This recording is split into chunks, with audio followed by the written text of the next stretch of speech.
Benoît Peters est scénariste, romancier, réalisateur. Tu as travaillé aussi, tu as écrit des monographies sur des réalisateurs. Tu as travaillé avec des réalisateurs, avec Raoul Ruiz, etc. Tu as écrit 2 bouquins de cuisine, on va d'ailleurs en parler. Et François, évidemment, tu es principalement connu pour la série des cités obscures, mais pas seulement. En fait, tu fais aussi également beaucoup de direction artistique, d'illustration. Tu as travaillé pour le film Taxandria de Raoul Servet en tant que concepteur graphique, et même, peut-être, on va dire, davantage. As-tu quelque chose à ajouter même? C'est bien comme ça, on va pas... Très bien. Je vais commencer par une question un peu provocatrice. Comment cette série des cités obscures a-t-elle connu si vite un grand succès? Ce que je veux dire, c'est que les thèmes sont recherchés, complexes, nécessitent une certaine culture et une attention de lecture de la part du lecteur. Le dessin est très esthétique, on n'est pas dans le petit Mickey, comme on a fait l'habitude de qualifier la bande dessinée à un moment. Est-ce que c'est l'époque, c'est-à-dire une certaine forme d'âge d'or des années 80, au cours desquels on pouvait tenter des expériences nouvelles, qui a pu aider à ce succès, ou justement le fait que la sortie sorte de l'ordinaire et que ça ait suscité une curiosité? C'est difficile de répondre à une question comme celle-là, mais il est certain qu'on est arrivé à un moment propice. François avait commencé dans Métal Hurlant. Moi, je me souviens surtout du choc du premier numéro de À suivre, que j'avais lu avec émerveillement et passion. Moi qui venais plutôt d'un horizon littéraire, je m'étais dit, mais au fond, on n'est pas si loin. Et puis on s'est retrouvés, on était des amis d'enfance. On a proposé la première histoire, Les Murailles de Samariste, dont on peut voir une image. On l'a proposé à suivre et les choses se sont enclenchées. Il est certain que les thématiques qu'on a traitées étaient celles qui nous parlaient le plus à tous les deux. François est fils d'architecte, on est des enfants des villes et heureusement, je dirais, ces thématiques ont résonné pour beaucoup de lecteurs qui avaient grandi avec la bande dessinée, qui avaient peut-être envie d'évoluer avec elle. Les Murailles ont été aussi récompensées à Angoulême. Oui, mais en fait, on a bénéficié, c'est toujours un petit peu des alignements de planètes, on ne s'en rend pas compte en fait quand on est dedans. Mais avec le recul, il se passait qu'il y avait des journaux qui se créaient.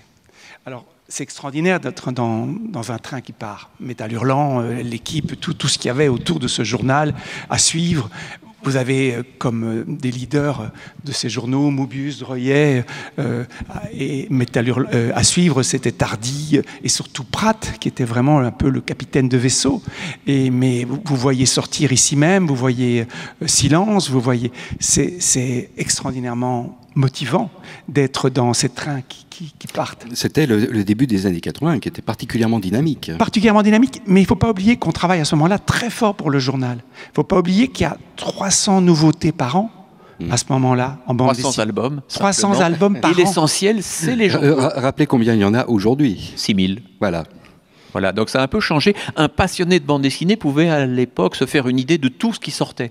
Évidemment, aujourd'hui, même les critiques spécialisées et les libraires n'ont pas le temps.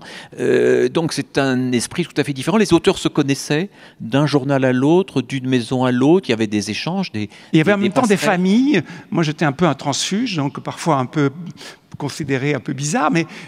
on était métal, et métal, c'était une identité, c'était une image de la science-fiction. On est ici aux Utopiales, et métal a été une formidable rencontre entre cinéastes. On voyait passer Ridley Scott, on voyait des jeunes réalisateurs, on voyait des chanteurs, et Kent qui passait là. Donc c'était un lieu de rencontre, de croisement, et à suivre, c'était autre chose, c'était un peu qu'une ambition plus littéraire.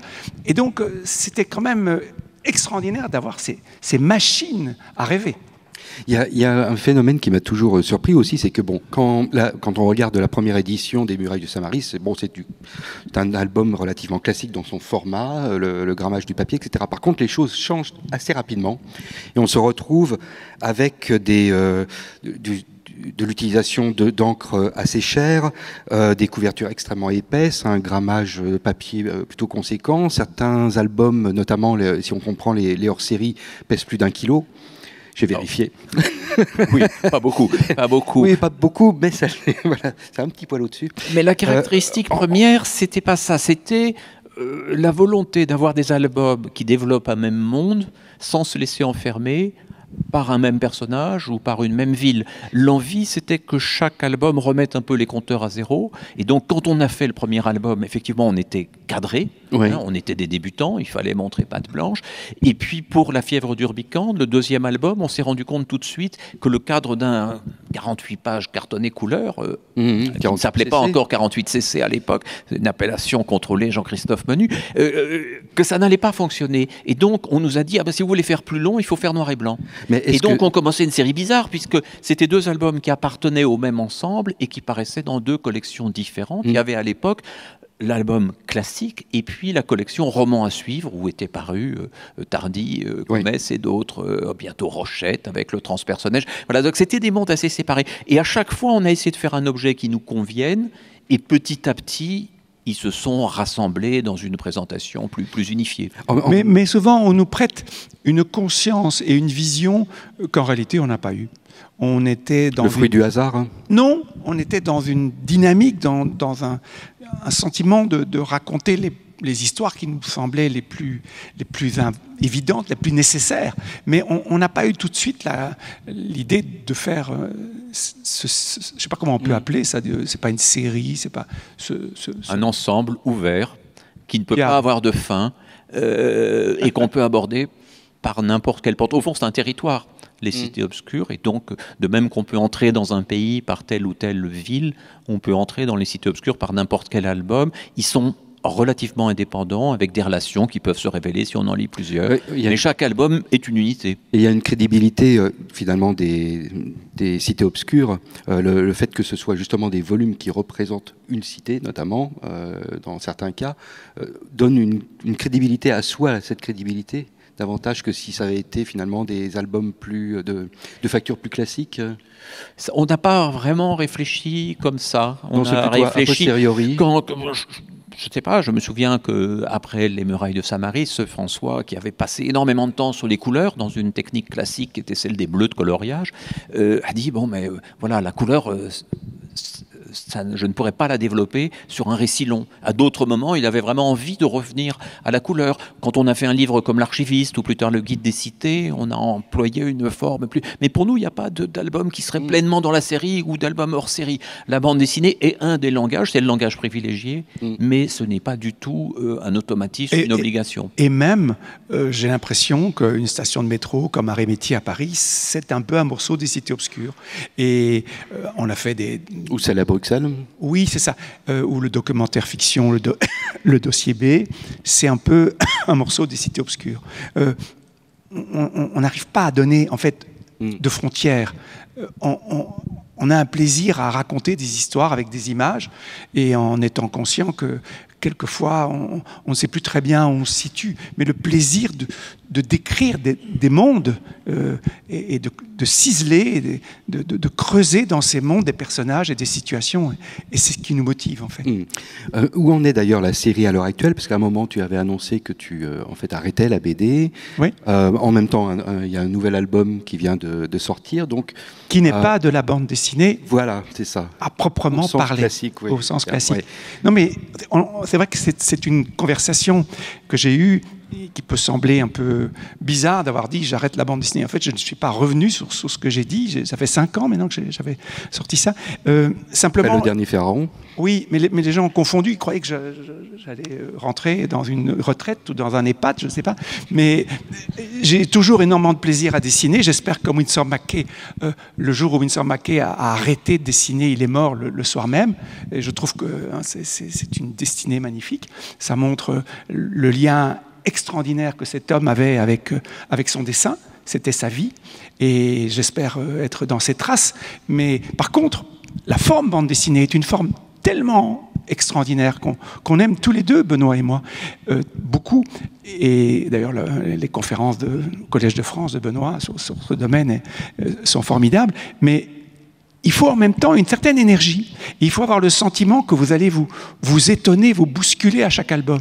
Quand peut-être cette petite flamme commence à vaciller, il faut être conscient qu'il ne faut pas peut-être faire le livre de trop, en bande dessinée. Ce qui sous-entend que l'on peut partir par contre sur des albums davantage d'illustrations graphiques ou plus expérimentaux qui incluent de la réalité augmentée par exemple. Oui. Et qui peut-être un jour la flamme se réveillera plus solide que jamais. En tout cas, le retour du capitaine Nemo fait pleinement partie du cycle des cités obscures, si on emploie ce mot de cycle qui n'est pas idéal mais peut-être meilleur qu'un autre. Il fait pleinement partie de cet ensemble et pourtant effectivement, il ne fait que flirter avec la bande dessinée et pour nous, le travail n'est pas fondamentalement différent. La seule chose, c'est que dans le cas d'un album de bande dessinée, on construit quand même d'abord les grandes lignes du scénario, puis je me mets à écrire et puis on travaille le storyboard des chapitres. Ici, pour cet album comme pour d'autres, tout est parti des dessins. François dessinait en toute liberté de grandes illustrations autour d'un projet de sculpture qui doit prendre place à Amiens pour rendre hommage à Jules Verne. Et ces dessins s'accumulant, racontant des fragments d'histoire, j'ai eu envie de m'en emparer et de commencer à écrire. À partir du début de texte et des échanges qu'on avait eus, François a ajouté d'autres dessins, les pages de gauche se sont remplies peu à peu, et voilà le livre qui a commencé à se composer, mais quand même de manière très inhabituelle. Évidemment, chez Jules Verne, c'était tout à fait différent. Jules Verne terminait son roman et étudiait avec son éditeur Hetzel la répartition des images et des illustrateurs de grand talent choisissaient des moments forts, une vingtaine d'images ou une trentaine d'images pour 500 ou 600 pages de texte. Ici, la proportion est absolument différente et l'image a été première, même si peut-être au feuilletage, on retrouve, ou on cherche à retrouver quelque chose de la magie de ces magnifiques ouvrages conçus dans la fin du XIXe siècle. De toute façon, après 40 ans de collaboration, il y a une synergie qui se... Plus même. On a commencé à 12 ans. Mais oui. Oui, on était dans la même classe et on a fait un journal ensemble qui s'appelait Go et on y mettait des hypothèses à peu près dans la même logique et on travaillait exactement de la même façon à 12 ans que maintenant. On s'occupait déjà de l'impression. La fonction que nous avons lâchée depuis, c'est la commercialisation, qui dans la cour de récréation n'avait pas un immense succès. Oui. Mais enfin, voilà, maintenant on a des gens qui nous aident à vous arriviez faire voyager pas les livres. À le vendre contre des billes ou des bons becs? Non, on avait surtout un débat technique entre nous, François et moi, c'est qu'il y avait des numéros qui étaient réalisés avec des carbones, qui permettaient d'intégrer un petit peu de couleur, quelques traits en couleur, et d'autres avec des stencils. Et les stencils se déchiraient après un certain nombre d'exemplaires. Donc on avait recours à une technique ou à l'autre. C'était du pochoir en fait, c'est ça? Jusqu'au jour où un de nos articles annonçant les menaces qui pesaient sur le collège, construit juste à côté d'un réservoir de gaz, l'école nous a coupé les vivres, c'est-à-dire coupé l'accès à la copie. Mais déjà, François se battait. Il y a eu des plaintes des parents d'élèves très inquiets sur l'idée que cette réserve de gaz pourrait éventuellement menacer le collège. Oui. Mais François se battait déjà avec la question de la reproduction des dessins. Et aujourd'hui encore, pour le retour du capitaine Nemo, il est allé 3 fois chez l'imprimeur parce que la première fois, il a fait arrêter la machine. Donc voilà, il y a quelque chose qui reste important, mais qui fait aussi que le résultat principal de notre travail, c'est le livre. C'est-à-dire que parfois, aujourd'hui, on donne à l'original une importance extraordinaire. On dit « Ah, l'original, etc. » Mais en réalité, il y a un plaisir de l'original, mais tout cela a quand même été travaillé et réalisé pour un livre, pour aboutir à un livre, et un livre qu'on essaye de concevoir vraiment de la couverture à la 4e de couverture, en passant par tout ce qui peut le faire, évidemment le choix du papier, la qualité des encres, mais aussi les pages de garde. Enfin, tout cela nous importe profondément et on le pense ensemble. Oui, le cartonnage, les coffrets, etc. Plus que jamais aujourd'hui, à l'âge du numérique, se dire que justifier le livre, c'est le justifier par un investissement très fort sur ce qu'il peut donner. La sensualité du papier, les pages de garde qu'on a beaucoup soignées sur le retour du capitaine Nemo, mais enfin des tas de petits détails, jusqu'à la couleur du fil de lin chez Jim. Enfin, des trucs où vous dites, mais avec quoi il vient ? Et ce sont tous ces petits détails qui donnent peut-être le sentiment au lecteur qu'ils ont un objet précieux. Et en restant dans des prix qui sont quand même ceux de la bande dessinée. Donc c'est une espèce d'équation complexe à chaque fois à résoudre, mais c'est en même temps ça montre l'importance qu'on nous accordons et qu'on veut donner au lecteur, un objet précieux. Je reviens sur Nemo. Est-ce qu'il n'y a pas chez vous, parce que bon, ça c'est assez typique, c'est typiquement une grande figure du 19e siècle, est-ce qu'il n'y a pas chez vous deux une certaine forme de nostalgie? C'est-à-dire un amour du passé, alors soit par rapport aux références aux gravures, bon, ce qui est vraiment ton cas, du 19e siècle principalement, ou alors parfois même à Jacobs, bon c'est plus récent, mais il y a notamment, souvent avec le choix de couleurs ou certains cadres, une influence directe, ou par le jeu des références scénaristiques et littéraires chez toi. Et puis bon, donc le travail sur les maîtres du passé, le présent, il n'y a pas tant de futur que ça, et les cités semblent dans un temps suspendu, mais qui est quand même rattaché à une certaine image du passé. Donc est-ce que vous avez conscience, est-ce que c'est vraiment volontaire de travailler finalement sur des références culturelles déjà assimilées dans notre culture? En tout cas, je n'emploierai pas le mot de nostalgie. Je pense qu'il y a un rapport, effectivement, à ce tournant entre le 19e et le 20e siècle, disons une période qui pourrait être 1860-1920, essentiellement, quoique parfois on s'aventure un peu plus loin. Il y a des albums plus clairement futuristes, mais quand on retravaille ces signes, on retravaille sur les racines de la modernité, sur un moment où des inventions se multipliaient, où l'architecture se transformait profondément dans ses matériaux, où les grandes villes apparaissaient en Europe et encore plus aux États-Unis. On a l'impression que interroger ces signes de façon non pas nostalgique mais critique, ça nous raconte quelque chose. Si on prend l'exemple aujourd'hui du retour du capitaine Nemo, par exemple, bien sûr il y a la référence vernienne, bien sûr il y a le capitaine Nemo sur lequel on pourra revenir, qui est un personnage fascinant, ambigu, beaucoup plus sombre que la plupart des héros de Jules Verne, mais on n'est pas avec le Nautilus, on est avec le Nautipoulpe. Le Nautipoulpe qui est un hybride, qui est un croisement entre la machine et l'animal. Et donc là, on rejoint des questions tout à fait contemporaines. Donc il ne s'agirait pas de célébrer une espèce d'âge d'or où les choses étaient plus belles, la société plus équilibrée. On peut parler de postmodernisme, de réutilisation, relecture. Oui, en tout cas, je crois que François n'avait pas envie de dessiner littéralement le monde d'aujourd'hui, les voitures d'aujourd'hui, mais de laisser une place assez forte à l'imaginaire, tout en se nourrissant d'innombrables références. Mais ce sont des références croisées. Si on prend par exemple la fièvre d'Urbicande, là on en voit une image, la fièvre d'Urbicande qui est une de nos premières histoires, les références peuvent être celles de l'architecture futuriste, de Le Corbusier et de quelques autres, mais en même temps on fait intervenir des éléments absolument incompatibles avec cette période de l'histoire de l'architecture. C'est-à-dire qu'on fait se cogner des signes. On va prendre des costumes plus anciens, des véhicules par moments plus futuristes, et une histoire qui, elle, se développe très très librement. Donc l'idée n'est pas de célébrer, en tout cas, ce qui aurait été, d'une façon ou d'une autre, une période plus désirable que la nôtre. Oui, ce qui n'est pas évident. Mais pour répondre quand même à ta question sur l'effet nostalgique, c'est sûr que les images et les illustrations qui ont accompagné les livres de Jules Verne m'ont fasciné dans mon enfance et continuent à me fasciner. En fait, il y avait une liberté chez ces illustrateurs, parce que sans doute... Bennett et Rio, quoi. Oui, absolument. Il ne faisait pas simplement qu'illustrer. D'abord, parfois, le texte arrivait fort tard, ou je ne sais pas, ou on lui donnait les thèmes, mais il y a une façon de... Les jungles ne sont pas totalement naturelles, elles sont un peu fantastiques. Et ces images restent assez mystérieuses, en fait, par la technique même de la gravure, que j'essaye parfois de rejoindre par une technique de plume. Mais il y a...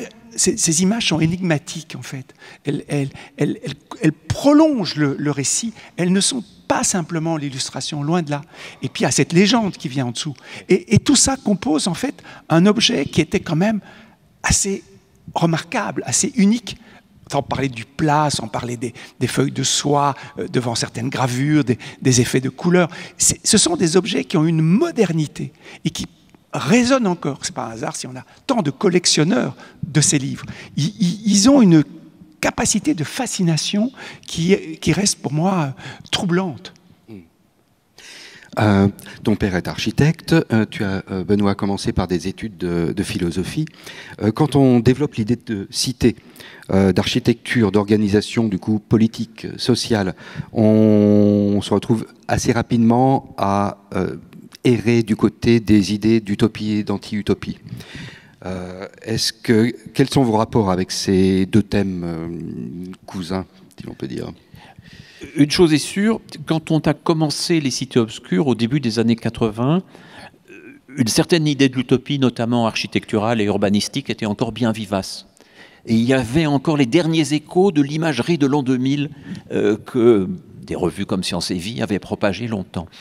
Bien sûr, la cité radieuse, la charte d'Athènes, étaient déjà des souvenirs un peu lointains et les premiers discours critiques arrivaient. Nous avons abordé ces thèmes, par exemple dans la fièvre de Bucrande, mais plus métaphoriquement dans la Tour, et dans Bruxelles, qui a inspiré des grands travaux de Bruxelles, nous avons abordé ces thèmes avec un regard quand même assez critique, c'est-à-dire une forme de désillusion qui déjà touchait les grandes images de la modernité, et bon, l'urbanisme de Le Corbusier, par exemple. Il se trouve qu'à la fin des années 80, à partir de la chute du mur, disons, une certaine idée de l'utopie est tombée. Elle est tombée profondément, elle est tombée si profondément qu'elle donnait même le sentiment d'avoir enterré à tout jamais l'idée d'une vision du futur. Comme si toute vision futuriste était déjà porteuse de contraintes ou de menaces de totalitarisme. À ce moment-là, on a commencé à changer un petit peu. C'est vrai que d'abord, l'urbanisme est moins présent, mais aussi, on a recommencé à se dire que certaines visions du futur, certaines portes du possible, pour reprendre le titre d'un de nos livres qui ne fait pas partie de la série des cités obscures, certaines portes du possible étaient importantes à ouvrir et d'une certaine façon que nous étions aussi dans nos fictions profondément liées aux transformations du monde autour de nous et bien sûr à nos propres transformations. Donc ça c'est le caractère un peu peut-être étrange d'une série qui a l'air de se situer dans un monde imaginaire, c'est comment avoir une forme de cohérence entre les albums et en même temps comment éviter que ce monde ne se fige et ne devienne un monde complètement détaché des préoccupations de nos lecteurs et des nôtres. Oui, je crois qu'en fait, très très tôt, on a eu une peur d'être pris dans le système des séries franco-belges qui ont à peu près les mêmes mécaniques, c'est-à-dire que quand vous créez un personnage, vous êtes d'abord pris par l'énergie. Généralement, les personnages, on les crée assez jeunes, dans l'énergie. Et puis, ce personnage rencontre un succès, et c'est un succès qui peut vous dévorer, parce qu'à un moment donné, on va vous dire, mais il faut conserver ce personnage, vous n'allez pas ni le tuer, ni l'arrêter, parce que c'est au moment où il commence à avoir du succès. Et on voyait autour de nous des auteurs qu'on admirait, Franquin et bien d'autres, qui souffraient de ça. Ces personnages les tuaient, ils avaient évolué, ils étaient un autre dessinateur, dans un autre monde, et on leur disait, mais faites Spirou et Fantasio. Et par certains côtés, tout lecteur a envie de ça. Tout lecteur a envie de retrouver Blake et Mortimer. Jacob, c'est mort, mais on a envie de retrouver Gaston. Et le Gaston, le plus proche, qui est une erreur pour moi, mais il faudrait laisser Gaston vivre aujourd'hui, et avec un auteur qui l'interpréterait avec le monde d'aujourd'hui. J'aimerais voir Gaston face à Internet, face au téléphone portable, face à un monde comme ça, ce serait passionnant. Ça ne m'intéresse pas de le voir figé dans les années 70. Mais parce que Franquin, Hergé, Jacob, Stilleux étaient profondément branchés sur le monde autour d'eux. Quand on crée aujourd'hui une nostalgie, presque de faire tourner en boucle une imagerie années 50 ou années 60, c'était exactement aux antipodes de leur vision. Hergé lui-même, qui part vraiment avec les visions naïves des années 20, l'antisoviétisme, le colonialisme, etc., peu à peu, essaye de s'ouvrir à d'autres thématiques. Et profondément, les histoires se passent dans un monde impossible, puisque le personnage est à peu près inchangé, dans un monde qui bouge. Et mais ça, pour nous, ça a été une obsession. Ce qui est remarquable, d'ailleurs, chez Hergé, c'est que, en fait, quand on regarde bien, on ne s'en rend pas compte quand on est gamin, mais quand on regarde bien, après plusieurs lectures, et une fois qu'on a un peu de maturité, les grands albums, disons, on va dire, à partir du 7e, 8e, ou à peu près, sont liés à l'actualité. Ils sont toujours liés à l'actualité et il se débat, mais comme beaucoup d'auteurs, dans cette idée à la fois de saisir le monde autour de lui, dans sa contemporanéité, et en même temps de rester cohérent. Et c'était des paradoxes qu'ils ont tous rencontrés et qu'on rencontre peut-être à notre façon. Mais ce que je veux dire, c'est que par certains côtés, on s'est créé cette radicalité. Chaque livre, un personnage différent, même s'il y a des personnages qui reviennent un peu, mais on s'est créé cette radicalité parce qu'on voyait souffrir aussi certains de nos maîtres qu'on connaissait, qu'on admirait, et on les voyait prisonniers de ça. Et donc on a agi un peu comme ça, intuitivement, en disant non, on ne va pas prendre, surtout pas de héros. Sauf si on le balance dans le gouffre de Reichenbach. Oui, c'est ça. Mais en même temps, je crois qu'il y avait cette envie chez François de garder intact le plaisir du dessin. Or, la bande dessinée est aussi une machine à répéter, à redessiner, à répéter parce qu'on reprend effectivement le même personnage, les mêmes personnages album après album, mais aussi à redessiner, c'est-à-dire esquisse, crayonner, ancrage, mise en couleur, revenir sans cesse là-dessus. Or, ce qui est important, c'est que ça reste profondément chargé d'énergie graphique, de désir et de plaisir. C'est là où notre collaboration est très importante. Par exemple, on ne verrouille pas un récit avant de commencer à le décider. Il y a un thème, il y a un début de texte, il y a une vague idée de la direction qu'on veut atteindre, de l'horizon, mais en même temps, on avance chapitre par chapitre ou demi-chapitre par demi-chapitre, en se laissant énormément de possibilités. Pourquoi ? Parce qu'il faut que le dessin reste vivant pendant les 2 ans ou 3 ans que va prendre la réalisation d'un album. Et c'est véritablement... Ne jamais scléroser. Oui, garder ce désir, cette fragilité, ce risque, et c'est vrai que parfois... on a l'impression que les choses aboutissent bien, prennent bien leur forme. Dans quelques albums, il nous est peut-être arrivé de laisser trop de portes ouvertes, mais profondément, on préférait cela à l'idée du scénario en béton. Et c'est pour ça que peut-être, avec le temps, j'ai jamais autant admiré Franquin d'avoir eu le courage d'arrêter Spirou et Fantasio. À un moment où cette série monte, où il fait presque des chefs-d'œuvre, après QRN et Bravo les Brothers, vous vous dites, mais c'est somptueux. Il dit j'arrête. C'est extraordinaire d'avoir le courage de faire ça. Parce qu'il veut garder le goût du dessin. Il sent qu'il est en train de perdre cet émerveillement et ce goût de l'aventure graphique. Et puis ça investit sur Gaston qui va arrêter aussi à un moment donné. Pour aller vers les idées noires et changer de support. Passer à fluide glacial, c'est-à-dire passer vraiment presque de l'autre côté du miroir. Et lui qui a enchanté et donné un rêve de modernité, de voitures d'aujourd'hui, de transistors dans Spirou et Fantasio, tout d'un coup dans les idées noires, alors là c'est pire que Jules Verne, c'est vraiment l'image la plus noire du monde.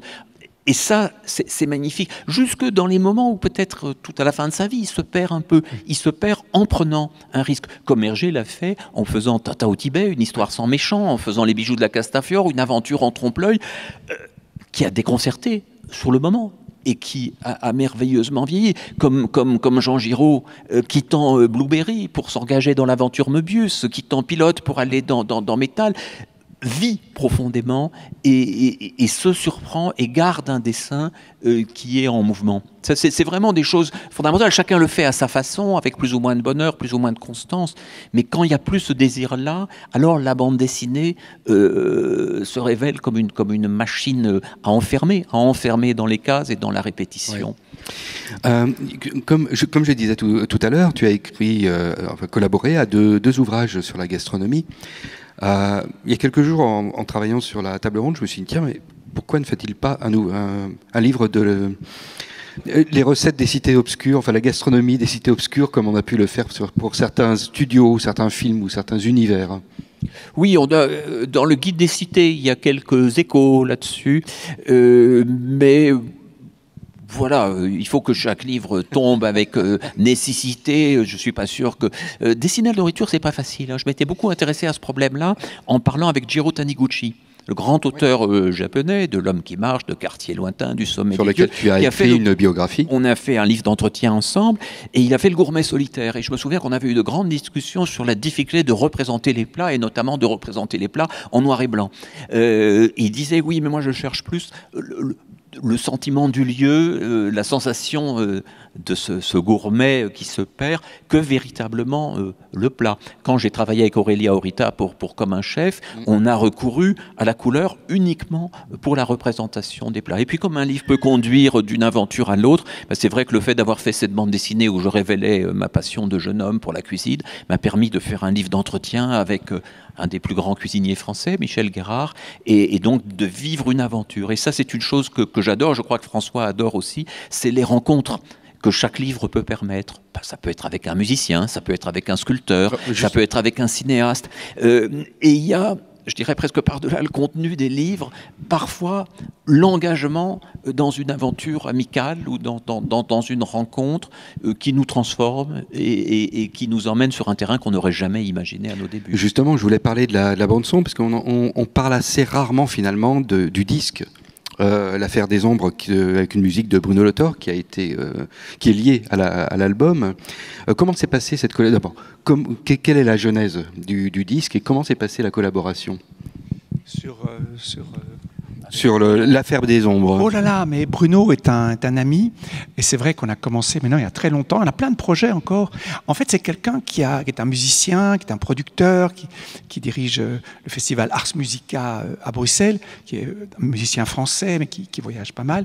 Et ce qui était intéressant, c'est qu'il aime l'image, il aime se nourrir de l'image, et son travail sonore, son travail musical, c'est toujours un bonheur de voir comment ça dialogue, ça crée un espace, un nouvel espace.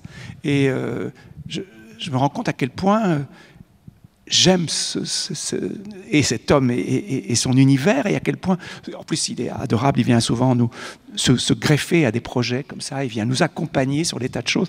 Et on a un projet de spectacle avec Benoît, avec Bruno, sur Jules Verne d'ailleurs, où on essaiera encore une fois de plus de mélanger dessin, musique, texte, entrelacés.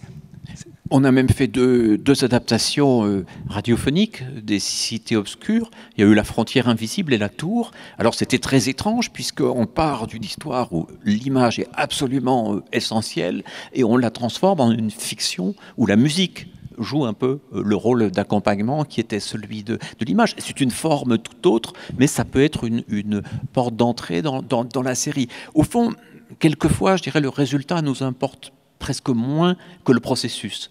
Dans les petites expériences scéniques qu'on a eues, par exemple ce spectacle qui s'appelait L'affaire des ombres, qui a d'abord été théâtral, puis qui a eu une forme vidéo, l'important c'était vraiment de chercher ensemble, et là Bruno est un complice merveilleux, comme la plupart des gens avec qui on travaille, c'est-à-dire qui n'arrivent pas avec l'idée trop attendue de leur rôle. Bruno est vraiment impliqué dans le projet narratif, dans le projet scénique, et il se dit pas simplement moi je fais une musique, faut être malléable. Combien de minutes non, c'est comme le travail qu'un réalisateur peut faire avec un grand compositeur. Quand un compositeur travaille avec l'image, et on peut se souvenir de Bernard Herrmann pour Hitchcock, d'Ennio Morricone, d'Angelo Badalamenti, etc., de tous ces musiciens qui ont su vraiment jouer avec l'image et pour l'image, comme d'ailleurs l'image et le texte jouent ensemble sans un partage des tâches trop strict entre François et moi. On sait que tu es réalisateur de longs métrages, tu as travaillé aussi avec Raoul Ruiz, tu as écrit sur des réalisateurs. J'aimerais que vous me parliez de la relation qu'il peut exister entre le cinéma et les cités, ou même à la limite l'écriture. La séquentialité de la bande dessinée, si ce n'est que évidemment la mise en page modifie complètement l'approche. Ça, c'est une question qui hante beaucoup de journalistes. C'est l'idée pourquoi on ne voit pas les cités obscures au cinéma. Alors, pour être franc, moi, je n'ai pas du tout le rêve de voir nos albums au cinéma. Je ne rêve pas de ça. C'était plutôt en fait l'influence du cinéma dans les thèmes et dans la mise en... C'est vrai qu'il y a dans certains cadres. Oui, il y a du Orson Welles dans La Tour. On prend le personnage d'Orson Welles comme modèle pour Giovanni Battista. Mais il y a quand même quelque chose qui me trouble, c'est de hiérarchiser les choses et de penser que la bande dessinée serait comme upgradée ou comme elle trouverait une forme supérieure par une adaptation cinématographique. Ça a l'air de m'énerver. Oui, parce que moi, je trouve qu'une bande dessinée... je comprends. Je trouve que quand on me dit « votre bouquin est inadaptable », j'ai un grand sourire. parce que je me dis, bon, ben, peut-être que c'est vraiment une bande dessinée. Peut-être qu'on ne sait rien en faire d'autre. Si on repart d'un de nos maîtres, Winsor McCay, donc l'auteur de Little Nemo, quand Winsor McCay se met à travailler pour l'animation, dont il est un des précurseurs, quasi l'inventeur, il fait d'autres choses. Très très vite, il s'éloigne de Little Nemo. Il va créer notamment Gertie le dinosaure, parce que c'était un personnage idéal pour l'animation. Je pense que si François collabore à un projet de film, ça a été le cas avec Raoul Servet, ça a été le cas de manière peut-être plus fructueuse avec Jaco van Dormael. Et Coppola de façon plus éphémère pour l'instant. On n'a pas encore vu le résultat. Mais il fait autre chose, profondément autre chose. Et moi-même au cinéma, j'ai souvent eu recours à des formes documentaires, des formes assez simples, qui ne cherchent pas du tout à retrouver le foisonnement des cités obscures. J'ai adoré, par exemple, filmer certains dessinateurs au travail. On parlait de Taniguchi, ça a été le cas de Chris Ware, d'Art Spiegelman, arriver à saisir le geste créateur, à dialoguer avec eux. Ça a pu être dans le prolongement des cités obscures, un film comme Le Dossier B, qui mélangeait documentaire et fiction. Donc ce n'est pas chercher à adapter, mais à tirer parti de... Puis alors on a quand même un avantage qu'on ne dit pas toujours par rapport à la bande dessinée. Il y a quand même un avantage extraordinaire, c'est que les projets auxquels on croit, on arrive toujours à les réaliser. On se met à un projet, on l'esquisse, on en parle à notre éditeur, et on avance jusqu'au bout, sans pression multiple. Quand on a vu une aventure comme celle de Taxandria, les enjeux financiers ne sont pas les mêmes. On a vu un projet qui avait une singularité d'auteur très forte au début, et qui, à force de voir son budget grossir et sa technologie se complexifier, a échappé un peu aux réalisateurs. Et donc c'est un danger. Et puis c'est aussi un travail de patience. Jaco van Dormael a mis des années à monter un projet comme Mr. Nobody. Et c'est vrai que ce Mr. Nobody, je me mets totalement à son service, et c'est un bonheur d'ailleurs, d'entrer dans sa tête et d'essayer de comprendre ce qu'il attend, comment je peux l'aider. Et c'est une autre pensée, c'est une autre façon de regarder l'image et d'essayer de voir comment je peux aider ce film et comment j'en peux entrer dans la demande, dans l'horlogerie narrative d'un Jaco van Dormael ou d'autres réalisateurs où ça n'a pas fonctionné parce que c'est très laborieux. Moi, j'admire les réalisateurs, le combat incroyable qu'ils doivent mener pour monter les films. Mais Raoul Servet, donc, qui a réalisé Taxandria, me disait un jour que de toute façon, avec le recul, c'était un film qu'il estimé largement inférieur à la majorité de ses courts-métrages. Je précise que Raoul Servet nous a quittés en tout début d'année. Oui. C'est un très très grand réalisateur d'animation. C'est un film superbe raté. Oui, alors voilà, c'est un film qui est très, très dérangeant parce qu'on ne peut pas dire du mal de lui parce que c'est absolument superbe, mais en même temps, on n'arrive pas à rentrer non plus. Mais parce que la pression qu'il y avait sur les courts-métrages était beaucoup moins grande, et donc il était possible en animation, avec ce style chaque fois différent qu'utilisait Raoul Servet, il était possible de monter les projets, et que pour un long-métrage, très vite, on arrive à des contraintes. Notre univers des cités obscures... c'est pas un univers à vocation grand public. Il ne parle pas forcément à tout le monde. Il y a peut-être des morceaux qu'on comprend moins bien. Il faut aujourd'hui le génie et l'histoire d'un Miyazaki pour arriver à produire un film aussi original que Le Garçon et le Héron. Un film magnifique, mais aussi labyrinthique. Et encore, ça fait 15 ans qu'il dit que c'est à chaque fois son dernier film. Mais la liberté qu'il a pu conquérir, c'est vraiment un processus absolument extraordinaire et quasi unique. Sinon, le risque de formatage est très grand. Dès qu'on parle de cinéma, on commence à vouloir parler d'un élargissement considérable du public. Moi, je suis très heureux des bizarreries, des singularités des albums que nous avons fait ensemble, même peut-être de leurs imperfections.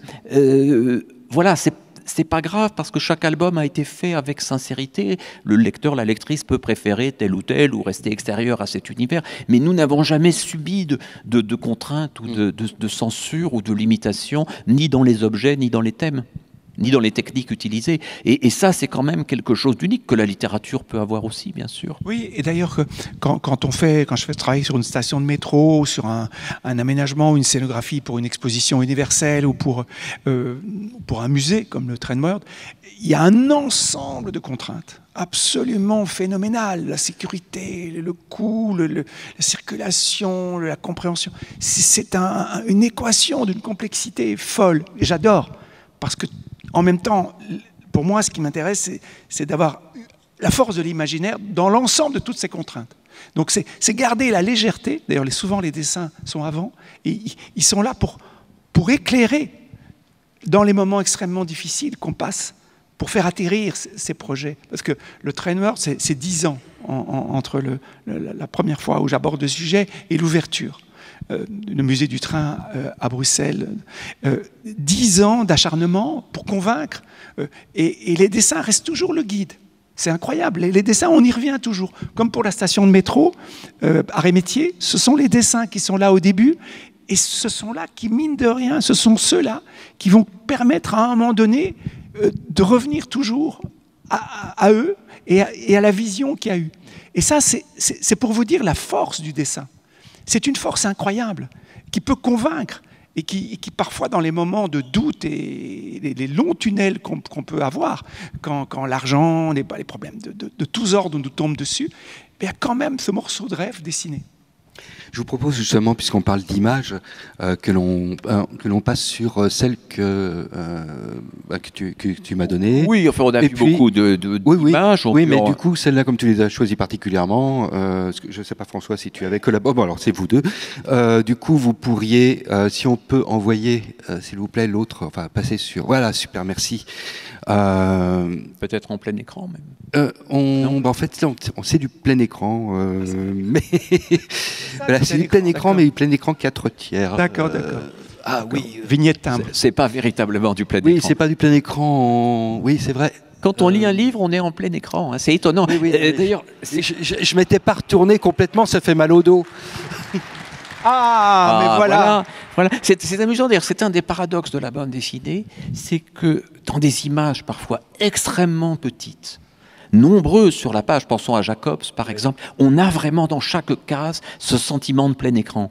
C'est quelque chose de tout à fait magique, et je crois profondément lié à la bande dessinée. C'est la capacité de faire entrer des mondes très vastes. On focalise sur une portion de on page. Focalise, et alors, évidemment on focalise case par case, mais on focalise en même temps sur la double page, et il se passe là quelque chose où on oublie absolument le format de l'image. On est vraiment exactement comme dans la même représentation qu'un film en 70 mm. Dans son propre temps aussi. Dans son propre temps. Non mais clairement, on l'oublie pas. Le mécanisme de lecture de la BD m'a toujours fasciné, parce qu'en fait, on reconstruit aussi notre propre temporalité. On a toujours le sentiment qu'il y a finalement des plans, en gros, des cuts, l'équivalent de cuts cinéma, d'une case à l'autre, mais parfois, par exemple, Hergé dans Vol 714 fait des travelling avant à l'intérieur de l'avion, et notre esprit ne se pose absolument pas la question, on ne se dit pas tiens, il y a 3 plans, on sait qu'il y a un rapprochement du point de vue. Mais c'est vraiment mystérieux. Chez les grands auteurs de bande dessinée, on va avancer un petit peu, sans jamais mimer le cinéma. Je crois que l'imitation du cinéma, là par exemple on entre dans la ville de Samarie, c'est vraiment le début des cités obscures. Mais en réalité, c'est un mouvement de caméra à peu près impossible, une voix narrative qui se fait entendre et un personnage qu'on va mettre 3 pages à découvrir. Elle m'a donné du fil à retordre, cette longue séquence, parce qu'effectivement, c'est effectivement comme un vol d'oiseau, et qu'il fallait que chaque moment corresponde, qu'on ait vraiment le sentiment que le bâtiment qui est à l'arrière devient le bâtiment de l'avant, et comme ça...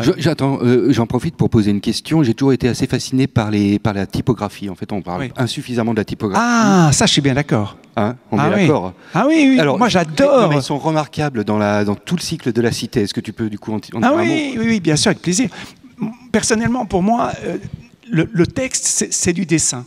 Et j'ai du mal quand je vois une typo, ça va peut-être énerver certains dessinateurs, mais j'ai du mal sur les typos qui sont fabriqués par ordinateur, qui sont directement tapés. Oui, alors maintenant il y en a qui sont plus malins quand même, qui les dessinent ou qui les arrangent. Mais quand même, quand on dessine le texte, on a un lien organique avec lui. D'abord, on se le rapproprie, et puis il va dialoguer. J'avais fait à un moment donné une petite conférence sur le lien entre lettrage et dessin. Et on peut faire l'exercice de mettre, par exemple, le lettrage de Maurice sur les dessins de Franquin. Eh bien, ça ne marche pas. Oui. Ou le dessin de Marchereau ça ne marche pas. Mais on identifie de toute façon les typos de chaque auteur. C'est une chose que Töpffer a compris tout de suite. Hein. Dans les premières bandes dessinées de Töpffer dans les années 1830, il y a un lettrage qui peut sembler presque maladroit, comme le lettrage de Maquet, pour assembler presque comme alors, et en même temps, il est profondément adéquat. Et puis, bon, le lettrage, il est aussi susceptible de transformation, de déformation, d'agrandissement. Je me souviens, François s'en souvient aussi très bien, d'une longue discussion qu'on avait eue avec Will Eisner à Angoulême, où il nous poussait à donner parfois plus de volume à nos lettres, comme Franquin l'a fait d'ailleurs. Et c'était vraiment intéressant parce qu'on était au cœur du regard sur la bande dessinée, et il ne parlait pas spécifiquement du dessin, mais de la manière de travailler le lettrage. Et parfois j'en ai loupé, mais c'est vrai, des typographies de titres. Pour celle-là, j'ai fait appel à un typographe pour m'aider à trouver la typographie qui collerait. C'était un très grand typographe d'ailleurs, avec qui que j'étais allé voir, qui était en fin de vie, comme ça, mais qui m'a quand même sorti dans sa bibliothèque extraordinaire. C'est passionnant d'essayer de trouver la bonne typo pour coller à un univers comme celui-là. Et en fait, on voit le lettrage, il est partout. On ne peut pas le mettre uniquement dans le phylactère. Le lettrage, il s'introduit dans des tas de détails. Oui, on peut penser à ce que fait Tardy, par exemple, avec un travail qui parfois pose des problèmes à la traduction. S'il y a une affiche, s'il y a une inscription, s'il y a un tag sur le mur, est-ce qu'il faut le considérer comme du dessin, et dans ce cas-là, il reste, ou est-ce qu'il faut le traduire pour qu'on le comprenne? C'est très ambigu. Un extrait de journal dans une bande dessinée, c'est pas un extrait de journal qu'on a collé, c'est un extrait de journal qu'on a redessiné, qu'on s'est réapproprié. Ça, c'est quelque chose qui est très travaillé dans la bande dessinée japonaise aussi. Oui, bien sûr, avec l'élégance d'une écriture verticale qui est déjà une écriture dessinée. C'est vrai qu'on n'en parle pas, et c'est curieux parce que bon, aux États-Unis, il y a un prix Eisner pour le meilleur lettrage. Ouais, c'est que c'est reconnu. Bon, alors je sais qu'il y a beaucoup de prix Eisner en fait, parce que bon, il y a finalement le travail d'équipe qui fait que bon, il y a le meilleur ancrage, le meilleur, etc. Mais la typographie est vraiment reconnue comme un élément capital. Ouais. Mais François fait tout aussi. Il faut bien se rendre compte qu'il n'y a pas un lettreur, comme il y a eu à un moment pour Hergé et pour d'autres. Il n'y a pas un coloriste, c'est l'ensemble des choses, et même le tracé du bord des cases. C'est aussi important que le dessin lui-même. On le sent quand il est en harmonie, ou quand au contraire il est en rupture. Un tracé trop rigide de cases peut... d'une certaine façon, supprimer notre adhésion au dessin. Et ça peut nous jouer des tours, parce que en fait, ce livre-là, on l'a beaucoup appelé la Tovre.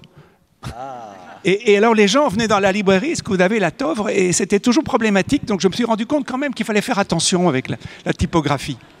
Les quadras latines. Oui, ça a ses limites. Mais c'est ça qui est magnifique avec la typographie, c'est d'entrer dans l'histoire de la typographie. Puis bon, il y a bien eu Brussels par rapport à Bruxelles, c'était difficile à prononcer. Peut-être que la Tovre, c'est une tour dans les cités obscures. Oui. Mais c'est pour dire le plaisir d'entrer dans cette problématique. Et puis bon, le problème, c'est que les typographies, en fait, je hais les graphistes. Mais il y en a qui sont mes meilleurs amis, bien sûr.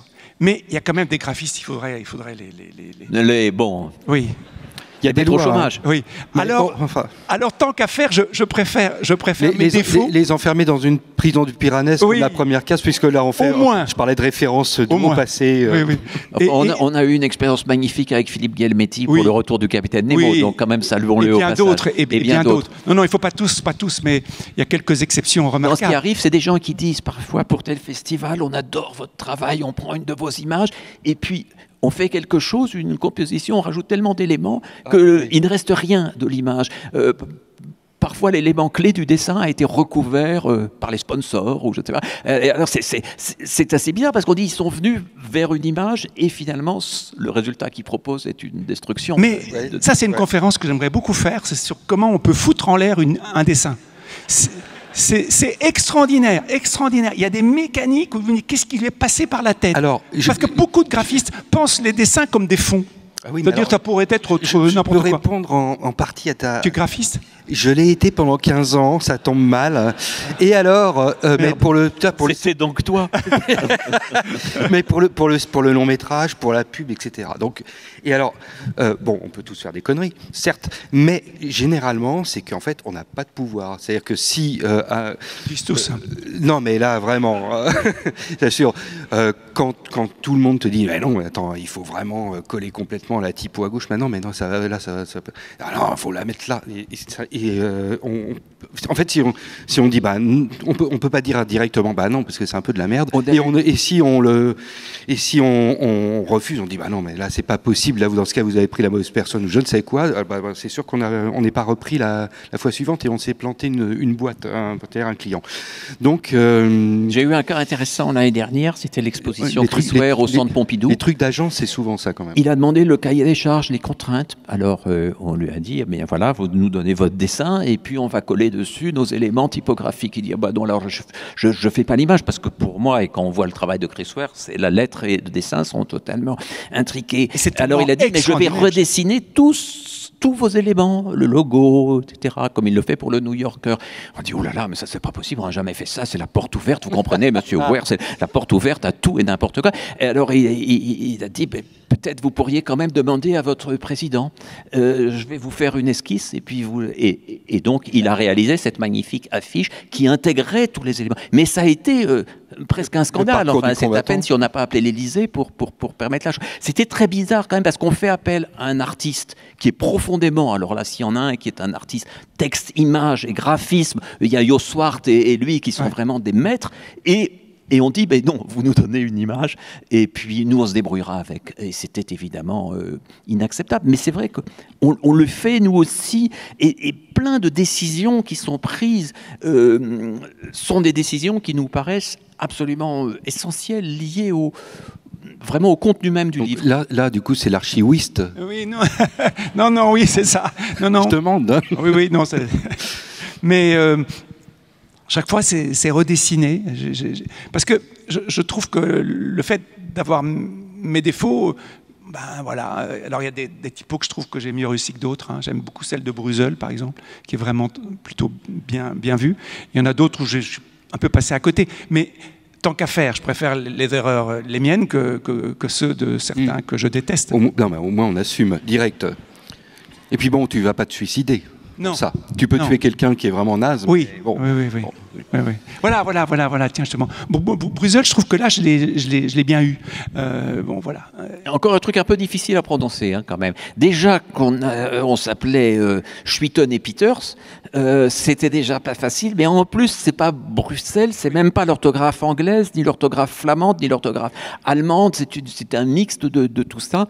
Donc, voilà, peut-être qu'on a... C'est un livre qui nous a valu beaucoup de problèmes. C'est juste intéressant de parler de ça, parce que quand le livre est sorti, l'Office du tourisme et les politiques de la ville étaient assez fâchés sur ce livre, parce qu'évidemment, il donnait une image très dure de la ville, très négative, vraiment, c'était comme un pamphlet très noir, alors que ça prend des choses de Bruxelles, mais ça prend des choses aussi de Paris, de différentes villes. C'est un mixte, d'ailleurs. La fameuse, là, c'est tiré d'éléments français, d'ailleurs. C'est l'hôpital Beaujon. Voilà, exactement. Et alors ça entre dans Bruxelles. Vous voyez, on complique un petit peu les choses, parce que c'était plus un livre sur la folie moderniste qu'un livre seulement sur Bruxelles et la bruxellisation, même si c'est un phénomène qui nous a touchés. Et s'il y a quelque chose de Bruxelles dans toutes... les cités obscures. Et donc, on a eu beaucoup de difficultés. Et je me rappelle d'ailleurs, même le maire avait dit, on va faire un livre qui va montrer justement l'autre côté. Alors l'autre côté... L'aspect positif. On va répondre. C'était formidable parce qu'on s'est dit, des politiciens pourraient répondre par une construction urbaine, par un projet urbanistique. Mais ils répondaient par une BD, mais une BD de commande, donc qui n'avait pas été animée vraiment par la même passion. Et puis il fallait montrer tout ce qu'il y avait de positif. Du coup, le livre a été beaucoup plus mince. Mais ça devient presque plus mince. Et puis ça devient un outil de propagande, en fait. Oui, c'est un livre de propagande, oui. Mais finalement, il y a eu quelques années plus tard, un circuit touristique qui s'est créé sur les traces de Bruegel et du dossier B. Donc là, on s'est dit que finalement, on ne nuisait pas totalement au tourisme, enfin, qu'il n'était pas effondré. Rappelez-moi l'orthographe de Paris dans les cités. Oui. Bah, c'était un Paris un petit peu différent. Avec un H, un Y. Voilà, Et on réfléchit sur Nantes, on ne sait pas encore très bien comment on va le prononcer. Mais c'est le plaisir de jouer avec des signes d'une ville, des signes de la réalité, sans qu'on soit obligé de copier littéralement telle ou telle époque, tel ou tel aspect. Oui. On va peut-être, comme il reste 6 minutes, donner la parole au public. Donc on peut rallumer légèrement la salle et faire circuler un micro ou deux.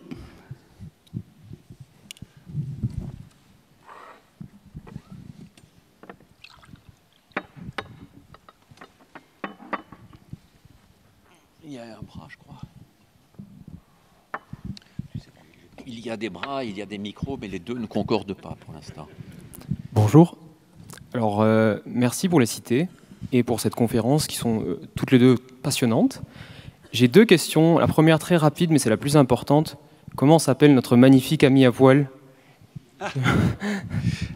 Alors Benoît va répondre. Alors écoutez, Je ne comprends pas, on est tous habillés. Écoutez, il y a une chose amusante, c'est qu'alors que nous étions en train de travailler au retour du capitaine Nemo, et François a nommé son jeune chien, je crois que c'était l'année des U, Ouais. c'est ça, Ulysse. Or, le tout premier Nemo de l'histoire, par bien des côtés, c'est Ulysse, confronté au Cyclope, qui lui demande son nom, et qui lui dit « je suis personne ». Donc vous voyez, il n'y a pas de hasard, même ce chien, ce digne compagnon inséparable de François, participe, il se montre d'ailleurs, il se rend compte qu'on parle de lui, Là, sous vos applaudissements, participe de la logique profonde de cette nouvelle histoire. Merci. Et du coup, ma il est vraie très jeune, question... il y a encore une notion un petit peu floue du public, mais il cabotine un petit peu déjà. Mis à part les maîtres en bande dessinée, qui vous lisez aujourd'hui en contemporain? Qui vous nous... Alors, c'est pas une question facile, mais qui vous nous recommanderiez? Oh. Oh. Ulysse. Écoutez, il faudrait vraiment un deuxième débat. On est loin de lire tout ce qu'on voudrait lire, mais on a des admirations extrêmement éclectiques. Dans les conférences que j'ai pu donner l'année dernière au Collège de France, j'ai évoqué beaucoup d'auteurs. François, dans une interview récente, citait Émile Ferris, et moi ce que j'aime, c'est les monstres. Nous aimons des choses qui ne ressemblent pas toujours à ce que nous faisons.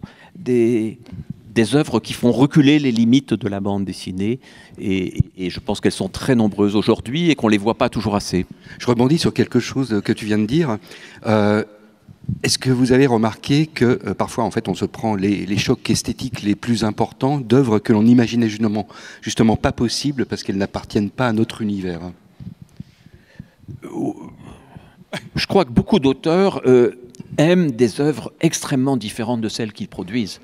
Et nous pouvons aimer, par exemple, des œuvres de comédie, alors que c'est peut-être pas la première alors qu'on est des tragédiens. On associe à notre travail. Voilà, souvent, les auteurs aiment moins les choses qui leur ressemblent très proches. Je ne sais pas si on a bien répondu. Alors, il y a le temps pour une ou deux autres questions.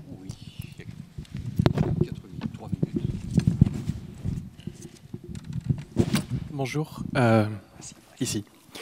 Je vous remercie profondément pour les cités obscures. Je voulais parler de perméabilité entre vos différents mondes imaginaires. Vous avez parlé d'univers, de cycles, on pourrait parler de fiction de territoire, je ne sais pas. J'ai découvert par ce qui n'est pas une bande dessinée, mais Les Mers perdues, le travail de Jacques Abeille. Et je ne peux m'empêcher, j'ai lu plusieurs Jacques Abeille par la suite, et je ne peux m'empêcher de les lier dans ma tête, d'une certaine manière, à l'univers des cités obscures. Et je voulais savoir si, de manière consciente ou non, vous liez comme ça des œuvres qui pourraient se répondre, en fait, avec votre cycle. Alors, c'est formidable de parler de Jacques Abeille. C'est un écrivain que je trouve que j'ai bien connu. J'ai illustré beaucoup des couvertures de ses romans. Et puis, j'ai eu un choc incroyable en lisant les Jardins statuaires. C'est vraiment une œuvre très très forte, avec un homme très émouvant. Oui, c'est vrai, on n'hésite pas d'ailleurs à citer, il y a le mot analogue, on cite énormément de titres et d'écrivains parce que on s'est nourri d'eux, et on cite aussi des illustrateurs. Les cités obscures, c'est vraiment comment dire, construit sur des terreaux multiformes en fait. Et il y a parfois des échos étranges. Par exemple, c'était une joie de découvrir, en travaillant sur Jules Verne et le capitaine Nemo, qu'une influence secrète et forte avait été exercée sur le jeune Rimbaud, lecteur de 20 000 lieues sous les mers, qui 1 an après a écrit Le bateau ivre. Voilà des chocs et des échos qui nous parlent et qui ne relèvent pas évidemment du lien direct et explicite entre ce qui serait une littérature pour la jeunesse et la grande littérature. Et quand on sent qu'un écrivain peut être sensible à la bande dessinée, qu'un dessinateur est sensible à tel ou tel film ou telle sculpture, c'est vraiment formidable. Parfois la bande dessinée a souffert à une certaine époque peut-être d'être un monde un peu trop clos, et tout ce qu'on a fait nous, c'est aussi travailler dans le sens de l'impureté, des échanges, des croisements et des passages. Une autre question ?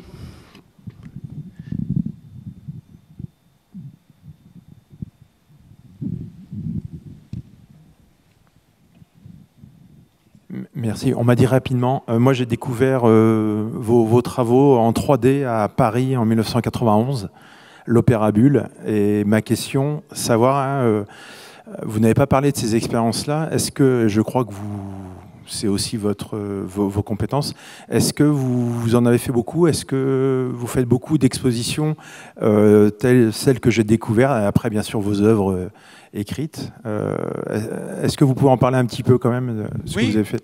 Oui, ça me touche que vous faisiez référence à cette exposition à la Grande Halle de la Villette. Ça fait effectivement pas mal d'années.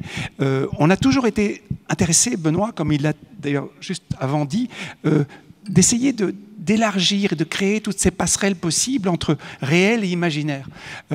La fameuse statue du Nautipoulpe qui va bientôt être en train de se construire, c'est un immense objet avec le sculpteur Pierre Mater, qui mélange un poulpe géant et le Nautilus en bronze, 7 mètres de haut, 10 mètres de long.